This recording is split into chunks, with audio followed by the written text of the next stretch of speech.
Right, let us start with the questions. Secretary of State for Defence. Lillian Jones. Question number 1, Mr Speaker.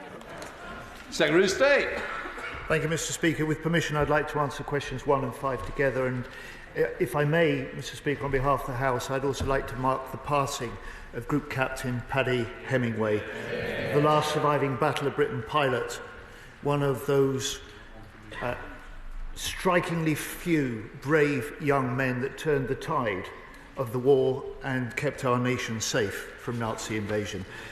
Mr Speaker, the fire sale of military family homes by Conservative ministers in 1996 is probably the worst privatisation ever. The government was paying £600,000 a day to rent back the homes, then paying all the repair costs with no power to plan or to do the major upgrades needed. We bought back 36,000 Forces homes in January. We started the Defence Housing Review in February. We aim to publish our housing plans in the summer. Thank you very much, Mr Speaker. I thank my right honourable friend Secretary of State for that response. The men and women of our armed forces perform the ultimate public service. They and their families make considerable sacrifices to keep all of us in the UK safe and secure. Does my right honourable friend agree with me that the least we owe our servicemen and women is decent housing that they can proudly call home? Yeah.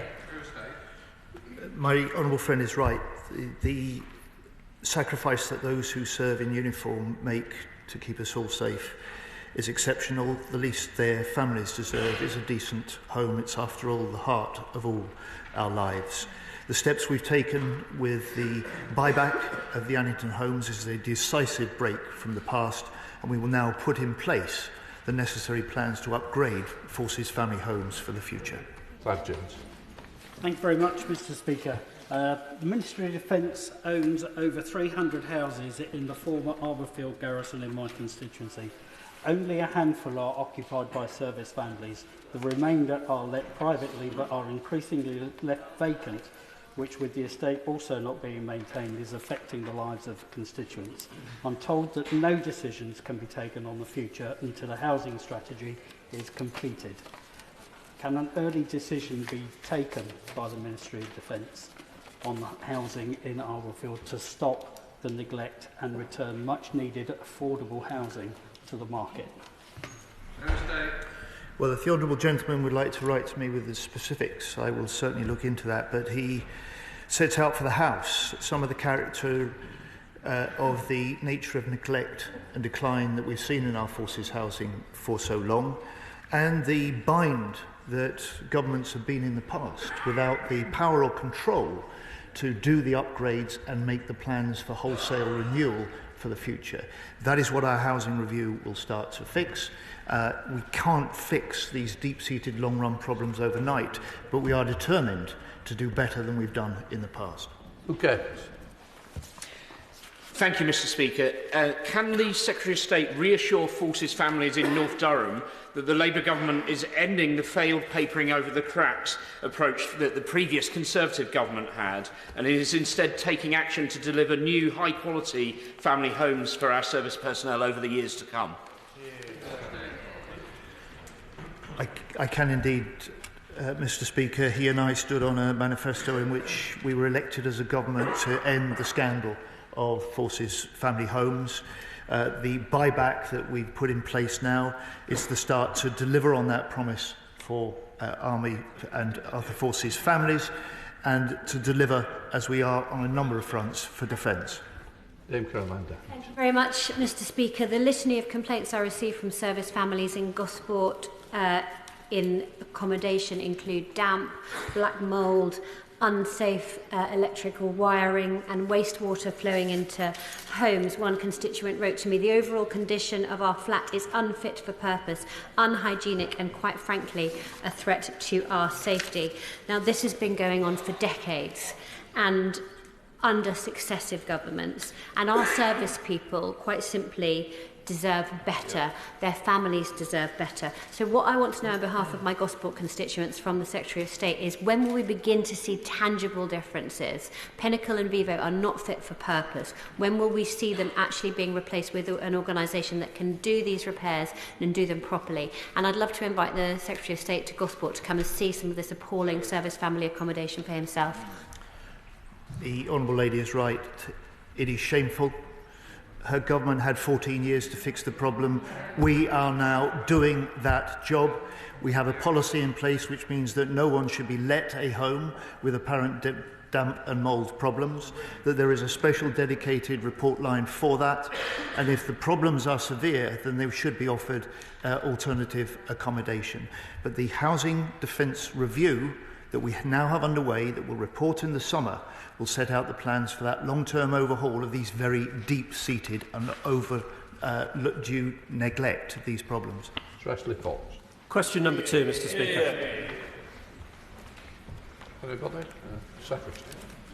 Mr. Speaker, as a new government, we've stepped up and speeded up the UK's military aid to Ukraine.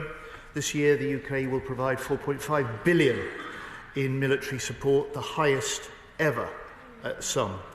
We're fully behind President Trump's pledge to bring a lasting peace to Ukraine. We want to see success in the talks today, but we won't jeopardise the peace by forgetting about the war. Sir Ashley. Mr. Speaker, I'm grateful to the Secretary of State for his answer. Over the weekend, President Trump's special envoy dismissed the Prime Minister's plan for an international force to support the ceasefire in Ukraine, calling a posture and a pose. Whatever the wisdom of those remarks, does the Defence Secretary see a future where UK forces could deploy on peacekeeping operations in Ukraine without a US security guarantee? Mr. Speaker, as the Chief of the Defence Staff said over the weekend, no one should be in doubt that the work that the UK with France is leading to pull together a coalition of nations willing to step in and help ensure the lasting peace in any negotiated settlement in Ukraine is critical and substantial. The UK is determined and will lead that effort. Tom Rutland. This year, the UK is providing Ukraine more financial aid through military support than at any time since Putin's illegal invasion. Does the Minister agree with me that it is crucial to wider European security and our own security here in the UK that we continue to support Ukraine and ramp up the pressure on Putin? I do indeed, Mr. Speaker. Putting the Ukrainians in the strongest possible position as they choose to go into discussions is part of the responsibility and commitment of this government. We plan the support we provide very closely with Ukraine. Our 2025 plan to support Ukraine has been developed with them and reflects what they need most: drones, air defences, ammunition, which is why this month the Prime Minister announced a £1.6 billion deal to supply more than 5,000 LMMs, air defence missiles built in the UK, so both backing the Ukrainians in their fight and boosting British jobs and business. Sir Julian Lewis. In this age when the plot of The Manchurian Candidate appears more like a documentary on US politics than a work of fiction, has the government received any indication that its efforts militarily to support Ukraine would be actively opposed or blocked by the Trump administration?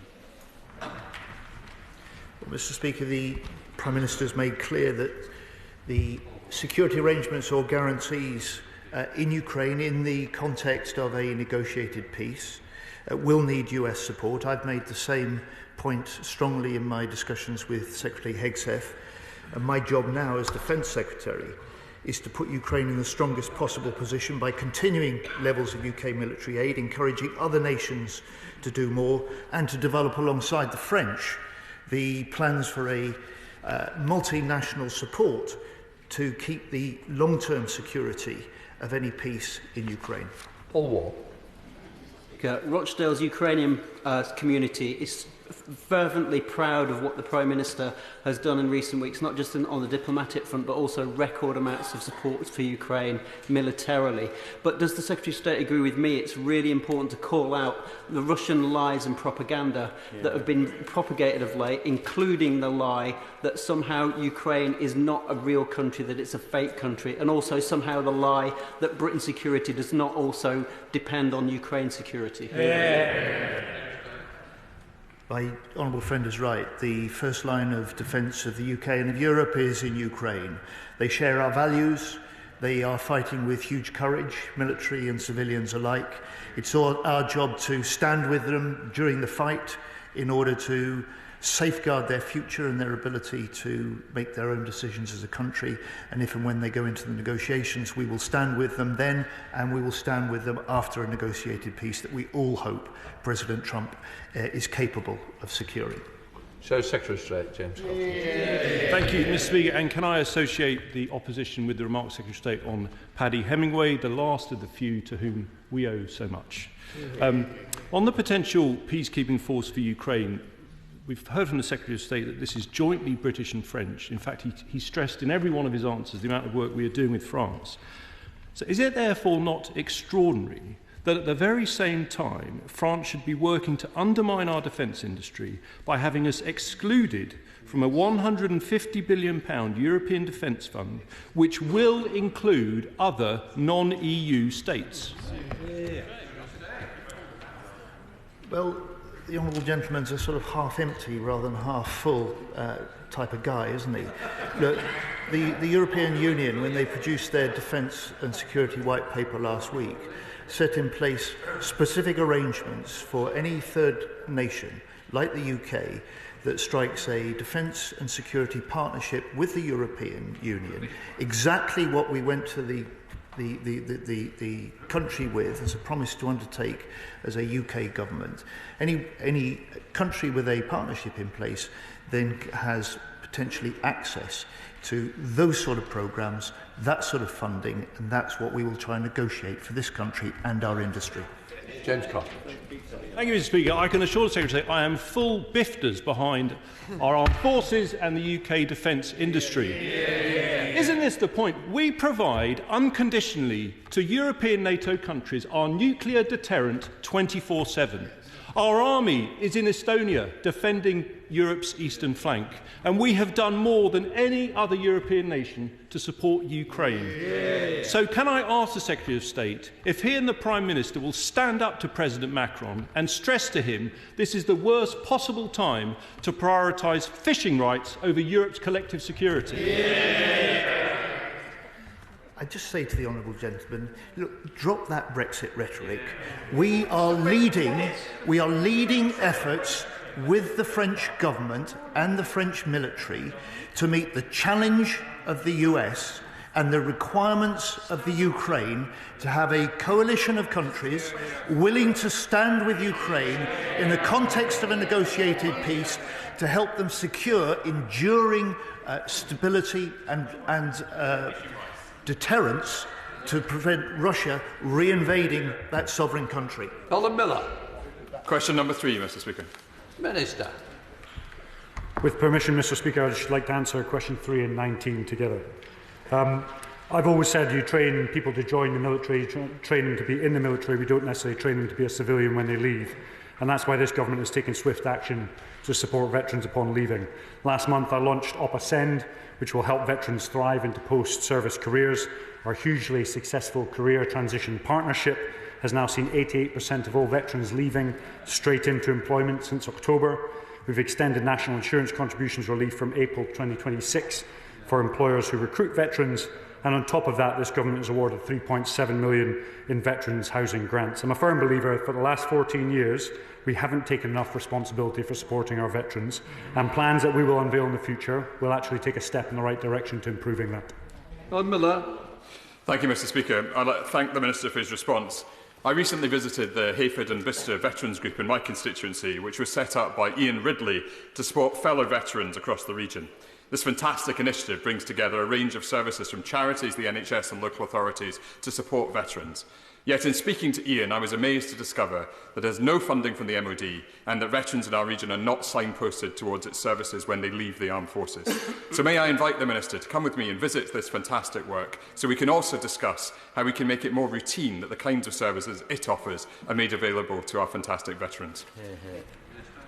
I'd like to thank the Honourable Member for making those points. I'd like to thank all of the individuals that are probably primarily volunteers supporting veterans within his constituency. I just 2 days ago visited another tri-service veterans hub that is delivering probably exactly the same types of services, and what we often find is a lot of support out there, but it's actually navigating veterans to the right place to get it, and we're working on plans to help them navigate that process to get the help they need. Tom Gordon. Thank you, Mr. Speaker. Harrogate is a proud armed forces town with the Army Foundation College located in it. Nearby, we've also got Menwith Hill and Catterick. North Yorkshire as a whole plays an important part for our armed forces. One of the things that I've heard from speaking to veterans in my constituency is that they've often moved back there after postings throughout their career. When they return to North Yorkshire, they're having issues accessing housing through the local authority. So what conversations is the Minister having with local government colleagues to ensure that local authorities better understand how to listen to the needs and adaptations that veterans need when accessing local authority housing? I'd like to again thank the Honourable Member for the question. As he well knows, access to housing, social and affordable housing across the country is a severe issue. We work with a lot of local councils, explaining to them the covenant as a whole and trying to get veterans fast-tracked. Op Fortitude is a prime example of that. We've had 3,000 referrals, 825 veterans put into housing in a relatively short period of time, and I'd like to connect you up with them to ensure any veterans that need that support, we can signpost them in the right direction. Catherine Atkinson. Speaker, I visited Richard, a veteran in his home provided by Daventio Housing, which is a trust in Derby that offers homes for those without, including those who served in our armed forces. And volunteers from Daventio recently renovated a house in the city specifically for veterans. Does the Minister agree with me that support like this is vital? And can he tell us what the government is doing to help provide housing, care and support for our veterans in need? I'd like to thank for the points made and also congratulate the individuals within that specific charity and trust for supporting the veterans within our constituency. One thing I've realised as visiting so many different parts of the UK now is the phenomenal volunteer support that veterans often have to rely on. And what we would like to do as we move forward is put in place a structure that helps focus that support, but also direct veterans to the support they need in a faster and more effective way. And those are the plans that we'll look to unveil in due course. Speaker, will the Minister meet with me and other members of the APPG on the armed forces to discuss rolling out the best practice of some fire authorities to give those who've served our country an automatic interview in relevant roles in the public sector? I think this is a brilliant idea that would really benefit my constituents in Darlington, and I think those who've gone above and beyond to serve our country should be served by all of us on their return. I think this is a great initiative. Service beyond service is something we should be promoting, and I'd like to take that as best practice, have a look at it and see if we can roll it out across the nation. So when individuals leave the military, they can get at least a first interview into the fire service, the police, the NHS or any other public services available. So thank you very much for bringing that up. Thank you, sir. Veterans who served in Northern Ireland will no doubt welcome the Veterans Minister's decision, as first suggested by the Shadow Defence Secretary, that the MOD should judicially review the recent coroner's verdict regarding the shooting of several IRA terrorists at Clonmel. Well done. But why not go further to protect veterans and drop the plans to revoke large parts of the Northern Ireland Legacy Act, which would only serve to facilitate yet more inquests of this type? Very good. Very good.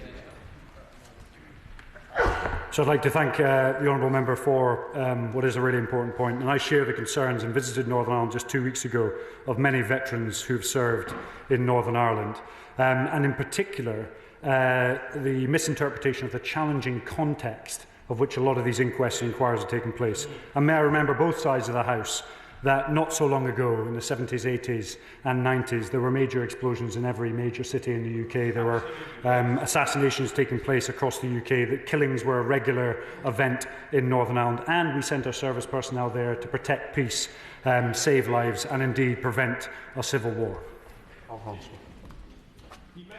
sides of the House, revoking the Legacy Act would encourage a system of two-tier justice, one for our army veterans and another for alleged IRA terrorists, including those given so-called letters of comfort by the Blair regime. Now, with many of those veterans having served in proud regiments which traditionally recruited from Red Wall northern constituencies, why should a Labour government assist Gerry Adams to sue the British taxpayer? How is that supporting those who serve their country valiantly on Operation Banner?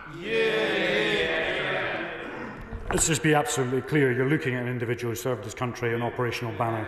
So I understand the issues for all of our veterans, and I've been working very, very hard with the Northern Ireland Office to make sure that veterans' welfare and legal services are provided to ensure that anyone involved in any of the investigations get the support they require, and we can minimise the impact on what are quite a unique group of elderly veterans. Nick Tim. Question number 4, Mr. Speaker. Minister. Thank you, Mr. Speaker. With your permission, I'll answer questions 4 and 7 together. We are committed to maintaining and enhancing the security and resilience of critical undersea infrastructure, just as the Defence Secretary called out the activities of the Russian spy ship Yantar hovering over our undersea cables. Let those who threaten the UK or allies be in no doubt that we will defend our undersea infrastructure. This is just one area that the Strategic Defence Review is looking at in order to enhance our homeland security. Nick Timothy. Thank you, Mr. Speaker, and I thank the Minister for the answer. In January, I asked the Defence Secretary which single minister is responsible for the security of offshore infrastructure. We know Russia and China target interconnectors and undersea cables. We know Russia places listening devices on our wind turbines to monitor submarines, and we know that China controls the tech in the turbines that the Energy Secretary wants to buy. The Defence Secretary couldn't answer me in January, and neither did the Prime Minister when I asked him about this earlier this month. So when are we going to find out who is actually in charge? Well, there's no doubt in my mind the Prime Minister is responsible for the security of this nation, and he delegates different areas to different departments. That is a completely normal way of dealing with our national security.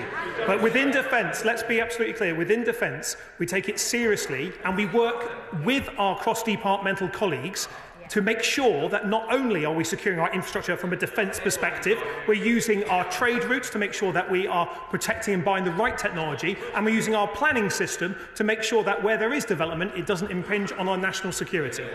Bob Black. Thank you, Mr. Speaker. The Minister will be well aware that 99% of internet traffic is carried on undersea cables, and clearly the Russians and other enemies would seek to disrupt that.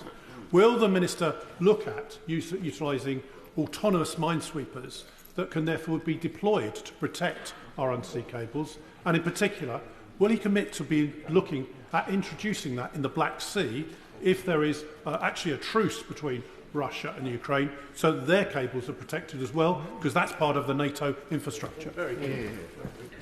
Well, I'm grateful for his question. He's right that data subsea fibre optic cables carry out 99% of our data. Many people believe it's satellites, but it's actually cables. As a country, we're investing in new technologies, and I would expect that as we get further down towards the time of the Strategic Defence Review is published, he will be able to see the ambition that we have as a government to invest more in autonomous systems, not only to support undersea cable protection, but also to deal with the threats of Russian submarines and other capability and other threats to our nation, making sure that we're investing in our defence capabilities and supporting those people who serve as well. Are you standing? Tell me you're standing. I wasn't sure whether you'd change your mind.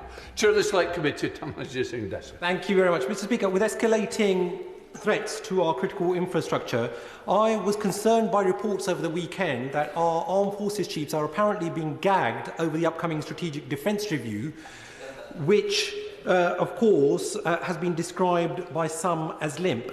I am fully aware that recognising the dangers that the government has invested or announced the largest increase in defence spending since the end of the Second World War. But at this critical time, we certainly should not be sidelining our service chiefs or penny pinching on our nation's defence. So would the Minister like to take this opportunity to reassure the nation that our strategic defence review, when published, will be bold, ambitious and anything but limp? Absolutely, Mr. Speaker.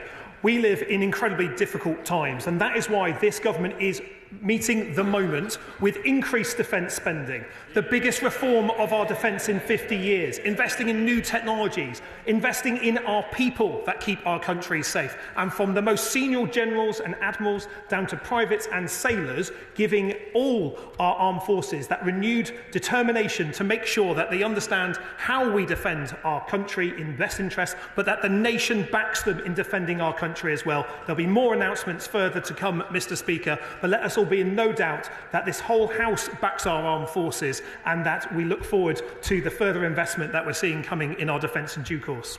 Look, Mayor. Thank you, Mr. Speaker. Can I welcome the UK's leadership on this issue? The proposed Akwind interconnector raises serious concerns about the security of UK undersea infrastructure, particularly given the significant political donations made by its owners to various Conservative politicians. So will the Secretary of State, further to the previous question, confirm that the SDR will include protecting domestic security as a central focus? Well, I'm grateful for the honourable gentleman for his question. I met recently with a cross-party delegation, including Labour MPs for Portsmouth and the Conservative MP for Fareham as well, to talk about the Akwind interconnector. It is part of a planning decision being taken by the Department for Energy, so it's difficult for me to comment on. But let me be absolutely clear that we take defending our underwater infrastructure very seriously and will continue to make decisions that support that defence in due course. Sarah Dyke. Question number 6, Mr. Speaker. Minister. Mr. Speaker, over the last 24 years, I've had the absolute privilege of working with amazing servicewomen across the armed forces, but also within the police, the NHS, and of course our intelligence service. There is no place for unacceptable behaviours in defence, absolutely no place at all, and women who choose to serve deserve better. This government is taking action. Just last week, I announced the launch of a long-called-for tri-service complaints unit that will sit outside of the chain of command, and therefore the single services won't be able to or be perceived to be marking their own homework. I'm working cross-government, in particular with the members of Pontypridd and Birmingham Yardley, on the set-up of a Defence Violence Against Women and Girls Task Force.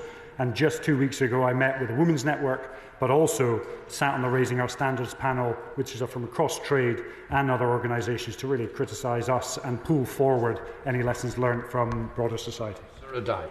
Thank you, Mr. Speaker, and I thank the Minister for his response and the work that he's done. But the 2024 Armed Forces Continuous Attitude Survey reported that 13% of female personnel experienced sexual harassment in service during the prior 12 months, and many women have said they wouldn't report an incident due to the fear of the consequences. The new Tri-Services scheme announced recently is welcome, but what steps is the Minister taking to make it genuinely independent to ensure women's confidence in the scheme and that their safety while serving in the armed forces?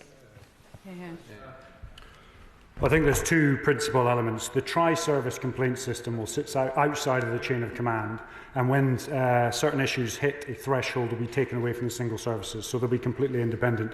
The second is the Violence Against Women and Girls Task Force that we've created. That will work directly to me, be a small team sat at my level, but it will have tentacles right down into the single services that will provide a safe space for women to go to if they want to raise an issue, a complaint, which can then be transferred either into the complaint system or indeed parallel all the way up to me so I can take action directly. Some folks. Diolch, Mr. Speaker, and thank you, Minister. I welcome the measures announced last week. My constituents of Monmouthshire and those people across wider Wales would be really interested to hear more from the Minister about the new Violence Against Women and Girls Task Force and the regional and national champions, and how that will ensure everyone who serves in the armed forces can do so in safety. I'd refer to the answer to my last question, but that Violence on Women and Girl Task Force is really taking best practice from the rest of government and ensuring it's replicated in defence, but actually going one step further and putting a structure in place. And I always say, when I joined the Marines and I was really young and you're caught in this hierarchical situation, where do you go to make a complaint? You don't actually have anywhere to go to make a complaint. What this will provide is a safe space that if people want to pop right at the chain of command, highlight a concern, that it can be elevated quickly and dealt with rapidly. Helen Maguire, Liberal Democrat spokesperson. Thank you, Mr. Speaker. I welcome the creation of the Violence Against Women and Girls Task Force. It's an important step towards enabling complaints being heard and addressed outside of the chain of command. And I thank my right honourable friend for raising this important issue. Like the task force, the government has committed to a new veterans strategy, specifically focusing on the experience of women who have left the service. Will the Minister outline the timescale for the development and implementation of this strategy, given how vital it is that women do come and serve in the armed forces and they feel safe and secure in doing so?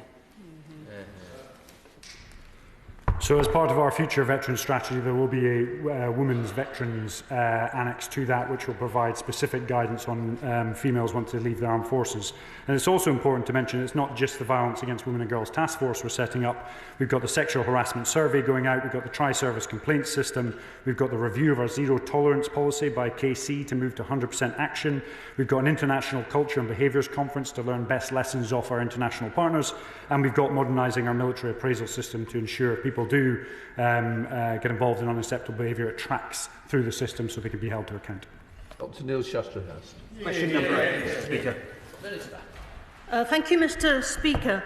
The Defence Secretary raised this issue at the meeting of all NATO defence ministers in February and has held a number of discussions with NATO allies since, including with the US Secretary of Defence and in meetings with JEF and E5 allies. European allies are stepping up within NATO, and the UK is leading efforts to increase defence spending and expand defence industrial capacity. Dr Neil Shastrahurst. Thank you very much, Mr. Speaker, and I concur with my honourable friend's comments about the deep disappointment that France has blocked European Union countries from allowing safe funds to be used for procurement of British weapons. With that in mind, what has the Minister done to ensure that actions are being taken to guarantee a multilateral NATO-wide procurement strategy with the UK at the centre of it? Well, Mr. Speaker, I have met with a number of my equivalents bilaterally, but I think it's important to say that we welcome REARM, that initiative, and it's in all of our interests for the Security Action for Europe to allow Member States to partner with the UK. We're going to continue to emphasise the need for EU defence financing and wider defence industrial initiatives to include third countries like the UK. And as my right honourable friend said in answer to an earlier question, we want to conclude a UK-EU defence and security pact which will give us access to that scheme. Darwin Bennett. Mr. Speaker, and I want to thank the Minister for her response. Last week, the Defence Select Committee met with the Chief of General Staff, who highlighted the challenges of supporting our troops in Estonia. And I highlighted the Rail Baltica project, which has received significant funding from the EU's Connecting Europe facility and NATO, and links my constituency in Leyton via High Speed 1 right through to the Baltics using British steel. Would the Minister meet with me to discuss supporting the expansion of HS1 capacity as the type of opportunity that would support growth within our defence industrial strategy, increases our deterrence and commitment to European allies, whilst bringing high-quality jobs to East London? So I thank my honourable friend for his question, and as I hope members around the House are starting to realise, if I get asked for a meeting, my general answer to it is yes, so I'm very happy to meet with him. Speaker number 9. Minister. Mr. Speaker, we inherited a broken recruitment system from the Conservatives. We promised to take steps to fix it, and we are. The largest pay increase in 20 years for those who serve, 35% pay increase for recruits, scrapped over 100 outdated medical practices, created a new direct entry cyber pathway, a conditional offer within 10 days of applying, and a training start date within 30 days, and we've announced a new tri-service recruitment scheme to attract the very best to our armed forces. Thank you, Mr. Speaker. Can I thank the Minister for his response? My constituency of Dartford has a proud military history. with the need to expand our armed forces, which we see at the moment, how can we help a new generation of young people in Dartford to access highly skilled and rewarding careers across all the armed forces? Can I thank him for his question? Not only is a career in our armed forces good for a young person, it also offers training opportunities. Each of our single services appearing in the top 5 of apprentices employers, the very best in our country. But a career in defence industry is also good for our young people, and the ability to move between regular and reserve and industry more frequently, more easily, not only secures the national defence of our country, provides more opportunities for our young people, but also means that defence can be an even better and bigger engine for growth. And that's the proposals that we'll be coming forward with in due course. Sir Geoffrey Clifton-Brown. Thank you, Mr. Speaker. In recent years, for every 100 servicemen that are recruited, 130 have left. That is a completely unsustainable situation. So what is the Minister doing to ensure that we retain more troops? That means not only the package within our armed forces, but competitive packages in the private sector. Well, the honourable gentleman is entirely right about the terrible state of armed forces retention that we inherited. We've seen armed forces morale drop from 60% in 2010 to only 40% in July last year. So we do need to invest more in our armed forces. That's why we've given the biggest pay rise in 20 years. That's why we're bringing defence housing back into public control so it can be invested in. But it's also why we're creating the Armed Forces Commissioner to provide an independent champion for service welfare matters for those who serve. But we do need to invest more, and that's why, together with my ministerial colleagues, we've created an Armed Forces Retention and Recruitment Board within the MOD to focus efforts on improving service life for all those who serve and their families. Judge Baberlin. Question number 10, Mr. Speaker. Minister. Thank you for the question. We are moving forward with, as mentioned before, our Women and Girls Task Force to drive progress towards a government commitment to half violence against women and girls in a decade.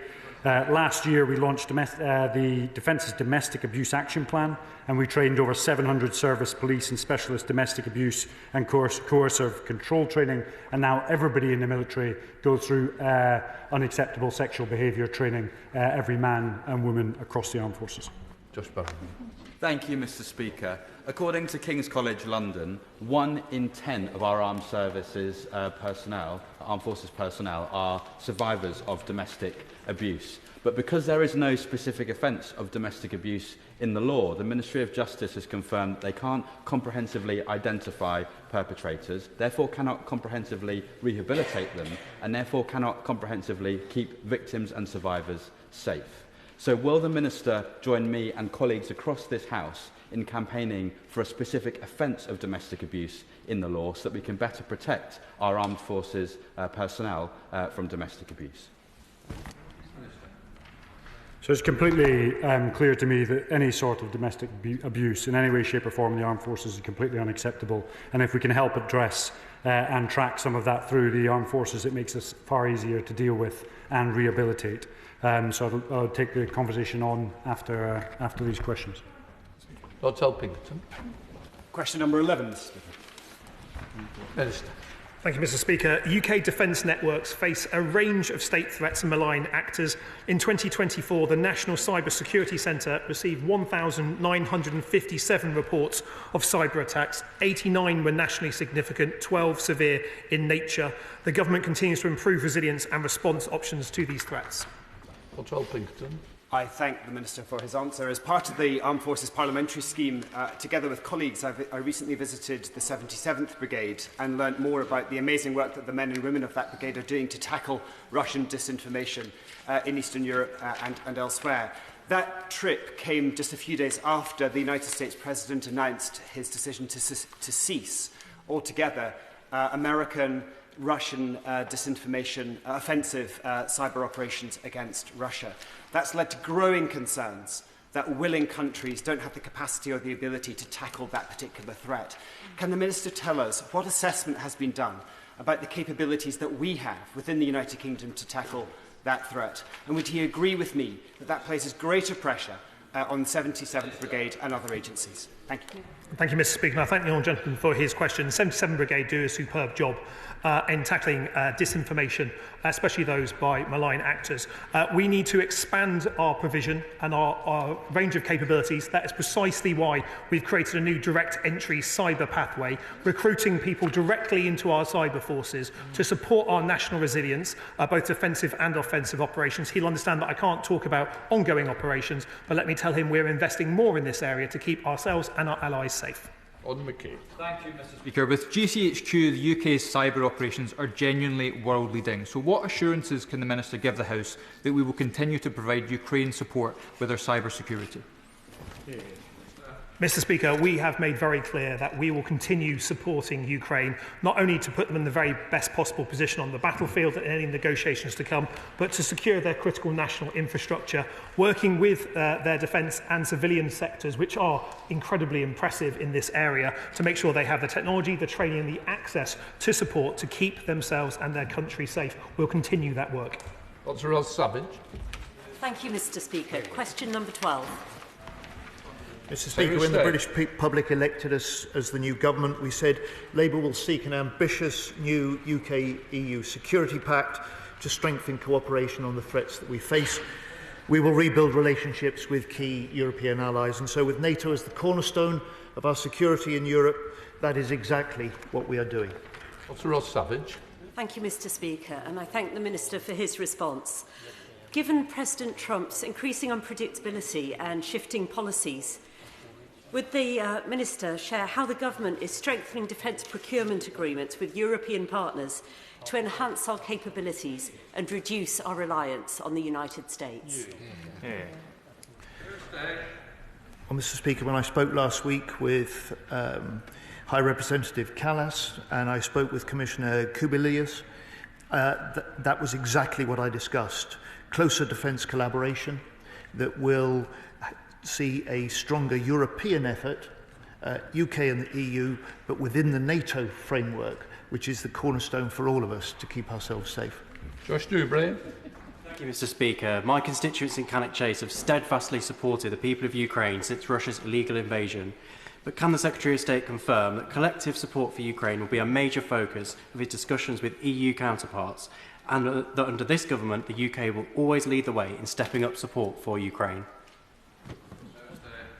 Indeed, I can, Mr. Speaker. My honourable friend makes an important point. This is a period which is critical for Ukraine, is critical for European security, and I hope that he sees a UK government stepping up to provide stronger support for Ukraine, coordinating allies to do more, stepping up also on European security, and above all, stepping up on defence spending. Democrat spokesperson Helen Maguire. Thank you, Mr. Speaker. So we support the Government's commitment to strengthening defence ties with our European partners, but it needs to go further and faster to ensure that the UK doesn't get left behind. Has the Defence Secretary spoken with his counterparts in the UA about the value of the new standalone UK-EU Defence Pact, which would enable the UK to better influence decisions around new finance programmes like a rearmament bank supporting defence investment across Europe? Yes, last week I met with High Representative Callas. I spoke with Commissioner Kubilius, and that was exactly the subject of our conversations. Jamie Stone. Number 13, Mr. Speaker. Minister. Thank you, Mr. Speaker. The UK is fully committed to the Joint Expeditionary Force. I discussed the JEF in my visits in Denmark, Latvia, Finland, Lithuania and Netherlands last month, and I meet regularly with the JEF partners' defence attachés, including last week. Jamie Stone. I thank the Minister for his answer, and clearly we do have a particularly good relationship with those countries that make up the Joint Expeditionary Force. Mr. Speaker, the Minister and I have both completed the Parliamentary Armed Forces Scheme and have both plunged into the snowdrifts in Norway at Bardufoss. Some of the kit the Norwegians had was particularly impressive, I'm sure the Minister would agree. So could I press the Minister, what work can we do with these countries in the Joint Expeditionary Force on the front of procurement and design and perhaps development of equipment? Just to clarify to the House, there were different snowdrifts at different times, otherwise there could be stories around there. But let me say to the honourable gentleman that the more procurement we can do with our allies, not only the better in terms of interoperable that equipment will be, the better it will be in interchangeability, and with the opportunities in the High North with P8s, F-35s and potentially Type 26 frigates being shared by common nations in the High North, there's a huge opportunity to work together more closely, creating more jobs and a more effective deterrence against Russian aggression. Number 14, Mr. Speaker.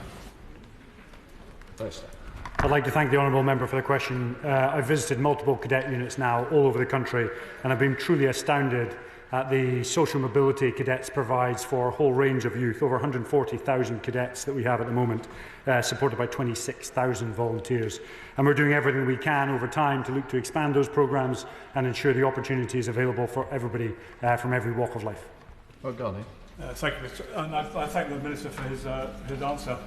In my role as the new chair of the British Shooting Sports Council, I take a very keen interest in cadet target rifle shooting.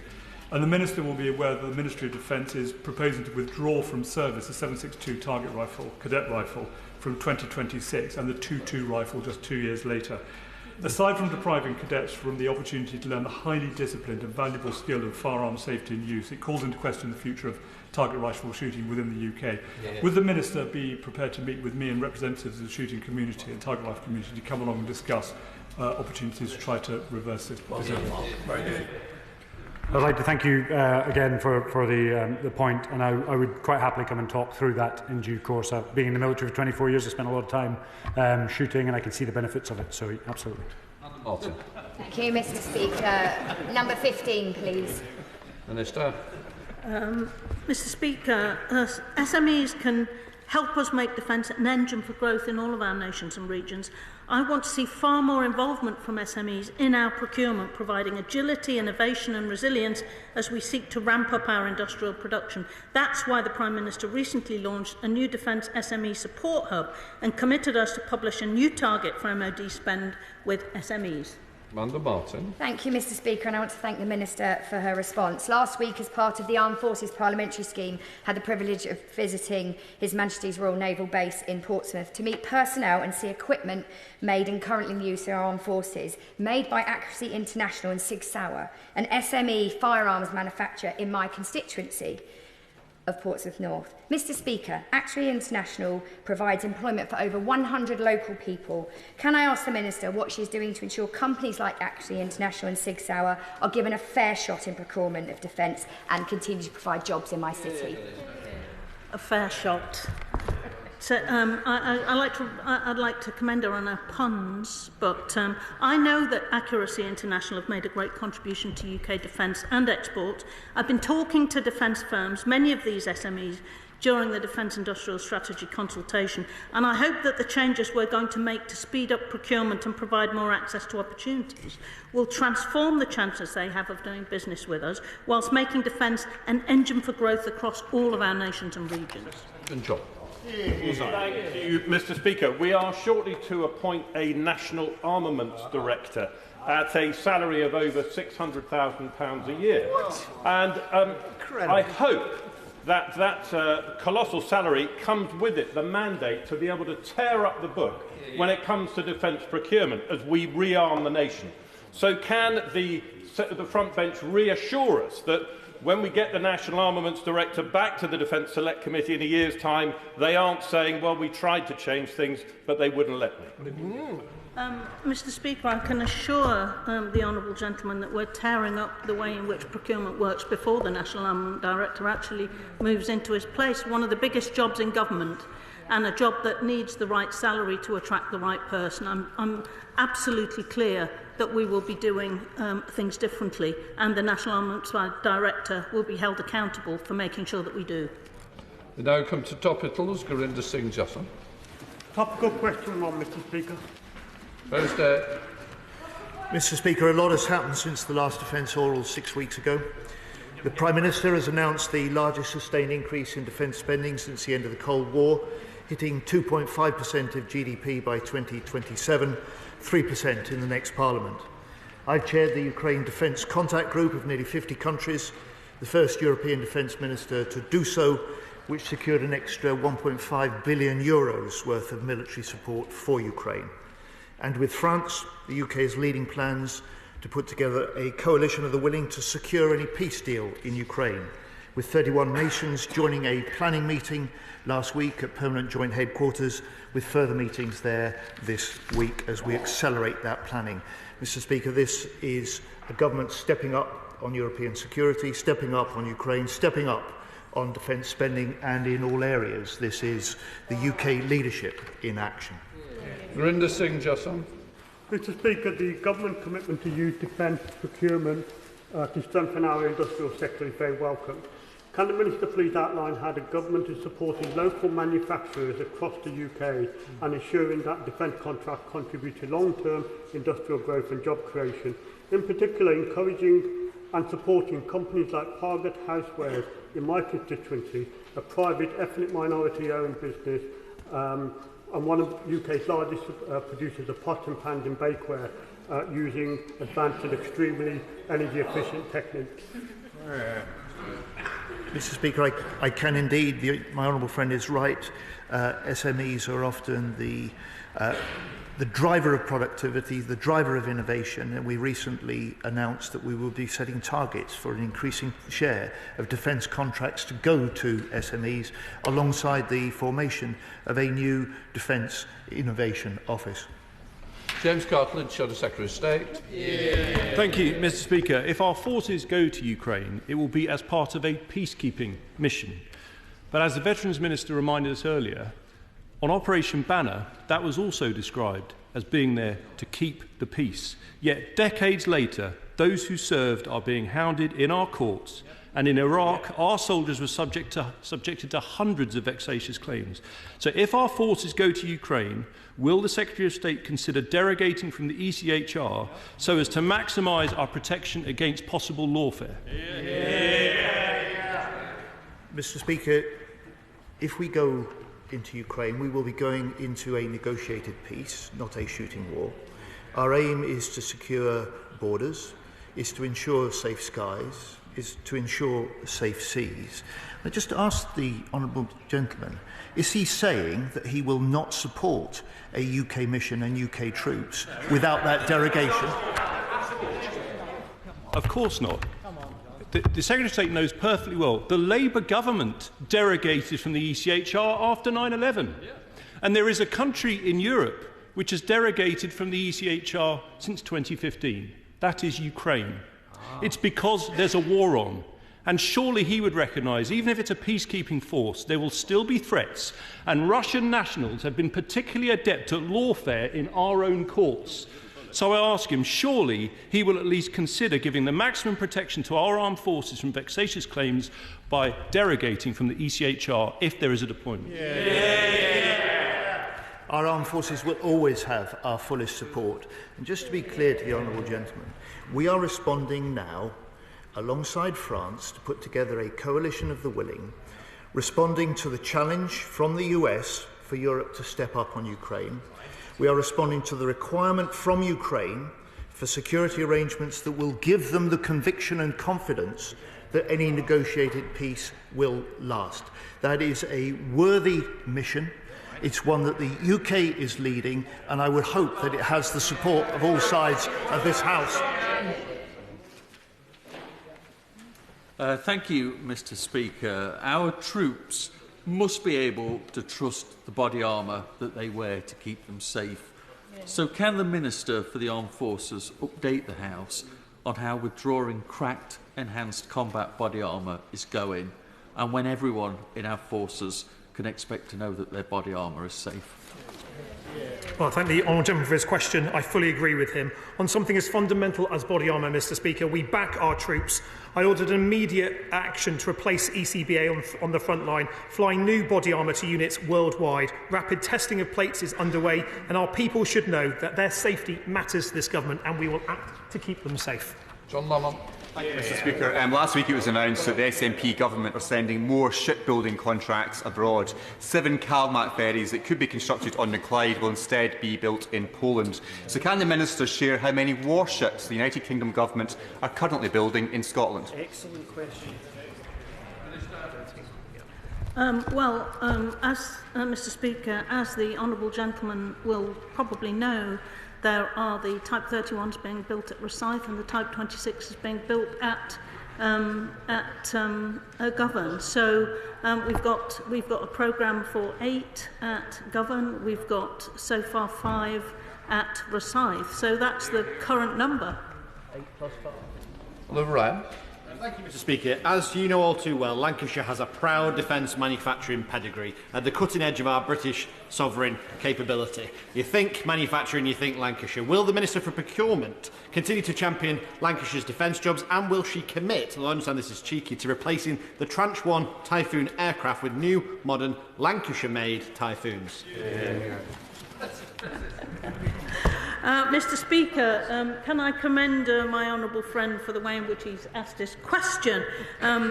He will know that the Strategic Defence Review is considering our current mix of 4th and 5th generation aircraft, but he'll also know that in addition to the Typhoon in Lancashire, they also make 15% of the F-35, 37% of the Typhoon, and so there is work aplenty, no matter which aeroplane is bought in Lancashire.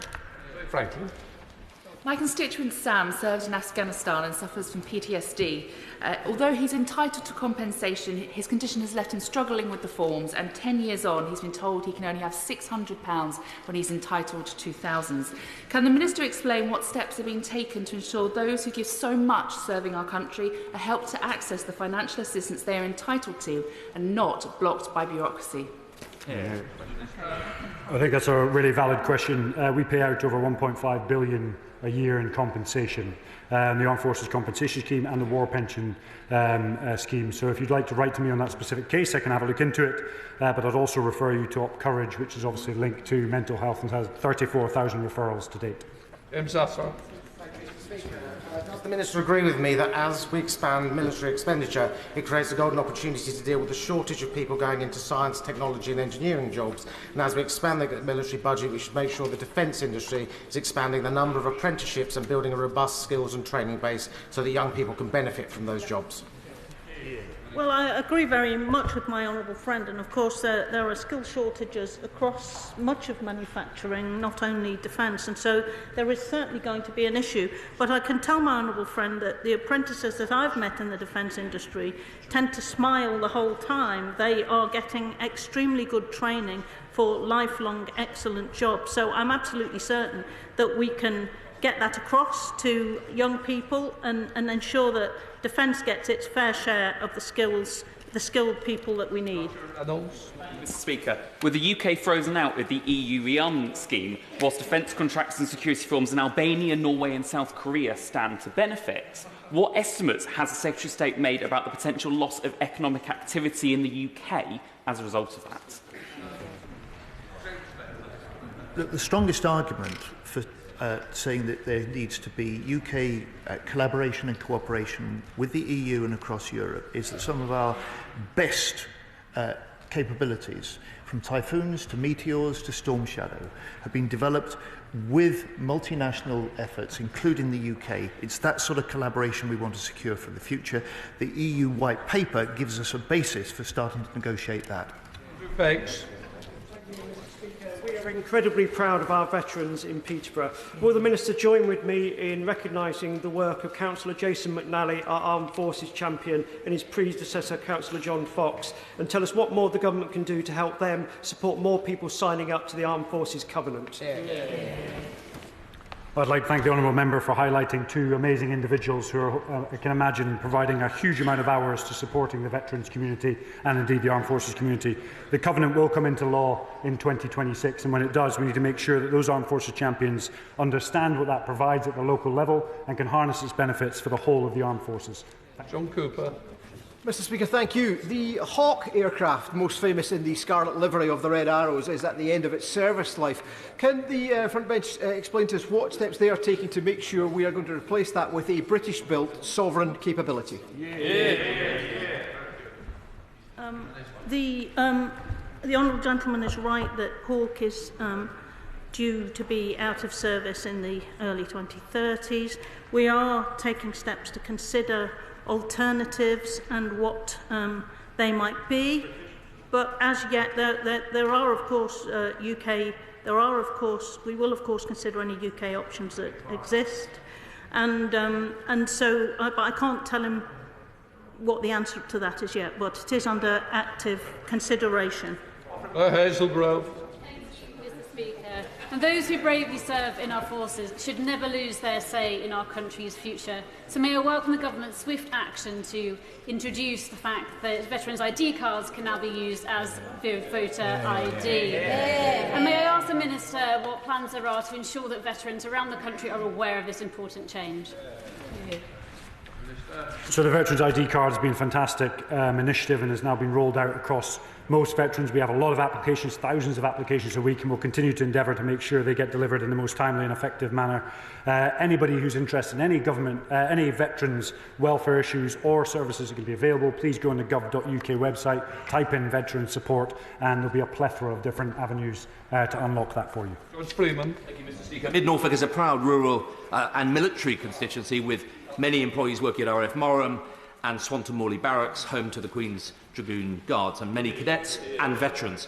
May I ask, a few years ago we managed to secure the extension of Swanton Morley Barracks, which had been scheduled for closure. Does the welcome defence surge mean that that closure, slated for 2031, might now be reviewed?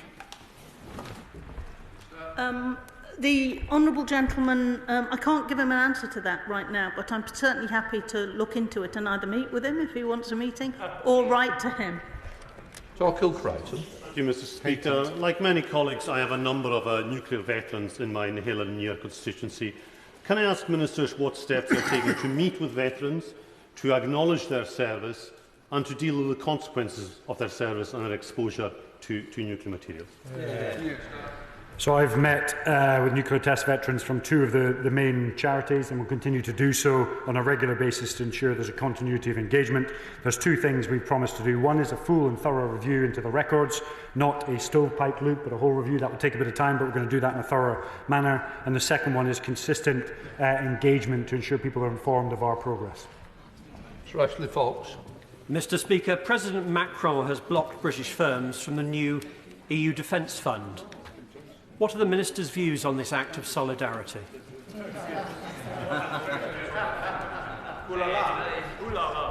It's just not accurate. There's a new proposal for a strategy from the European Union. It has opportunities for third countries like the UK to participate. The discussions that we're having demonstrate the importance of the UK being able to collaborate industrially and as governments in order to meet the threats that we face. Jim Johnson. Thank you, Mr. Speaker.